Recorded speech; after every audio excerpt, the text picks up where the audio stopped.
So what are now, there's going to the nitty-gritty kind of treatments, the medicines that we give for PSA. So you must start treatment as soon as possible once you're diagnosed with arthritis, with PSA, because to give yourself the best chance to reduce inflammation and to minimize any damage to your joints. But as I mentioned in the first slide, there's lots of different phases of PSAs, and it varies a great deal between people. So your individual doctor will be the best person to advise on your individual treatment. But the goals of treatment is the same. So when we need to, or we want to maximize quality of life for you. Okay, so we want to make sure that whatever we do, we try to maximize that so that you can live a normal life. And to do that, we need to be able to control the symptoms effectively. And by controlling the symptoms effectively, we can also control or prevent damage to the joints. So that's the goals of therapy. And the research has now shown that to do that, we really have to treat quite aggressively. So it's called treat to target. So think of it as like, controlling your blood pressure when you have high blood pressure or hypertension, or controlling your sugar level when you have diabetes, and is to prevent long-term problems in the future.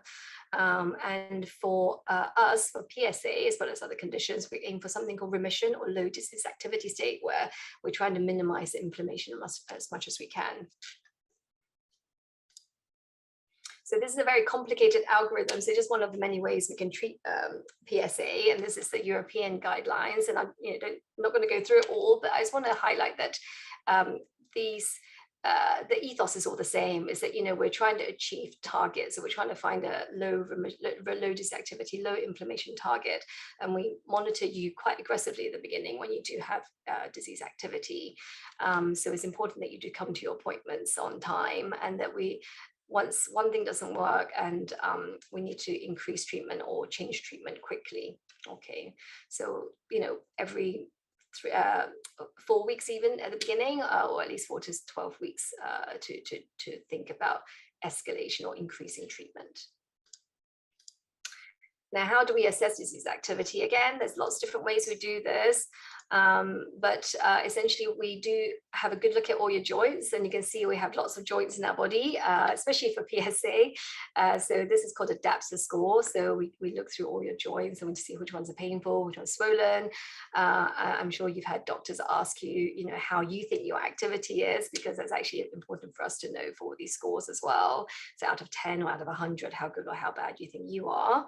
And we may ask you to fill out questionnaires to assess how your quality of life is, or how you're doing functionally. And if you have spine involvements, you have information of your spine, then there are different sorts of assessments we can do as well. So what are the treatment that's available? So there are lots of different ones. So this is actually taken from the American guidelines. I've actually crossed off the ones that's not available at the moment in Singapore. But it's essentially divided into different things. So divided into, so the orange one is symptomatic treatment. So things like painkillers, anti-inflammatory painkillers like Arcoxia or ibuprofen, diclofenac, Voltarol, that kind of stuff, which will help with symptoms, but it's not going to help long term. Glucocorticoids, which I think you probably guys will know better as steroids, or prednisolone, can also be used. But in PSA or in psoriasis, on reducing the steroids, sometimes people can get a flare of psoriasis. So it's something to be aware of. And we can also give injections as well into the joints or the tendons to help.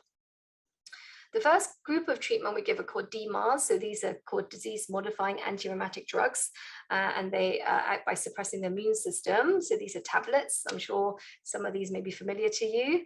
Methotrexate is our go-to, our first line, but there's lots of other ones. And then after that, we have a group of all these biological treatments. So from that graph that I showed you earlier, the diagram of all the different immune cells, or the immune cytokines, the proteins. So these are the drugs that are now available to target those proteins and stop them from causing inflammation in your body. Infliximab was the first one. It was actually discovered in London. And since then, there's been lots of other agents that target the same thing, so anti-TNF. So they target the tumor necrosis factor. Since then, there are now other ones. So there's the other interleukin blockers, so the 12 and the 23 or the 17. So these three groups really make up the majority of the biological treatments that we can offer.